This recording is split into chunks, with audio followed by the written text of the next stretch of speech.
शंकराचार्यांनी पहिले तर आमच्या सनातन धर्माचे आधारक स्तंभ सगळे आचार्य असतात आणि सगळ्या आचार्यांनी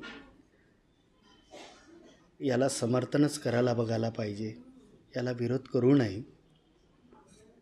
ज्या वेळेला बाबरी मस्जिद तुटली त्यावेळेला ती परिस्थिती होती, आपण मुहूर्त बघून रामाची तिथे स्थापना केली का? मुहूर्त बघून आपण मंडपात ठेवलं का? आजही सुद्धा ज्योतिषशास्त्राच्या अनुसार सूर्य बरेच गोष्टी अस्ताला जाणार आहे जर ज्योतिषशास्त्राच्या प्रमाणाने बघले, आणि माझ्या दृष्टीने तर त्याला विरोध करू नये। कारण की प्रभू रामचंद्र हे सभ्यता एवं संस्कृतीचे आस्था केंद्र आहे आणि आपल्या आस्थेचं केंद्र केव्हाही जर मांडलं तर ते पूजक असते, आणि या धर्माचे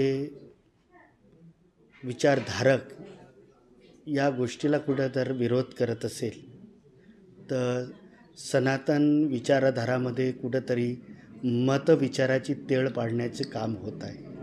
आणि महानुभाव सगळेच आचार्य पूज्य असतात आणि सगळ्या आचार्य पूज्यांनी याला समर्थन करायला पाहिजे, मी इतकंच म्हणेन। प्रतिष्ठापनाला त्यांना विरोध नाही, विरोध आहे तो तारखेला की रामनवमीच्या दिवशी त्यांनी जर प्राण प्रतिष्ठा केली तर योग्य नाही। बांधकाम अजून अपूर्णच आहे।